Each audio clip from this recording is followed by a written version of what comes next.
మన బాబీ గారు చేసిన రీల్ కూడా వైరల్ అయిపోయిందిరా. మచ్చా వీడియో వైరల్ అయిపోయిందిరా. నేను చెప్పలా అన్నా మీ వాడు ఒకడు ఉండేవాడు కదన్నా, రీల్స్ చేస్తా ఉండేవాడు. వాడి పేరేమే? వాడా రీల్స్ రజనే. వాడు ఇప్పుడు ఆడున్నాడు. అవును మచ్చా, పుష్ప 1 పాటలకి రీల్స్ చేసి భలే ట్రెండ్ అయినా వాడా. పుష్ప 2 ఒక్క రీల్ కూడా పెట్టలేదు వాడా. రీల్ చేసే టైం ఆడ ఉంది, వాడికి రోల్స్ చుట్టడానికే టైం సరిపోవట్లేదు. రోల్సా అంటే డ్రగ్స్ కొడుతున్నాడు వాడు? మొదట్లో ఫ్రెండ్స్తో సరదాగా మొదలు పెట్టాడు రా.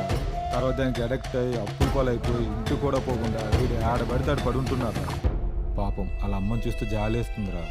ఒరే అలాంటి వాళ్ళని ఏం చేయాలో మన పుష్పాన్ని ఎప్పుడో చెప్పాడురా. నమస్తే. మీకు తెలిసిన వాళ్ళు ఎవరైనా డ్రగ్స్ తీసుకుంటూ ఉంటే Telangana anti narcotics bureau toll free number 1908 phone చేయండి. వాళ్ళు వెంటనే డ్రగ్ అడిక్ట్స్ ని రీహాబ్ సెంటర్ తీసుకెళ్లి వాళ్ళ మామూలు మనుషులయ్యేంత దాకా జాగ్రత్తగా చూసుకుంటారు. ఇక్కడ గవర్నమెంట్ ఉద్దేశం వాళ్ళని పనిష్ చేయడం కాదు, వాళ్ళకి హెల్ప్ చేయడం. నెంబర్ గుర్తుంది కదా, 1908. Let's help the victims for better society.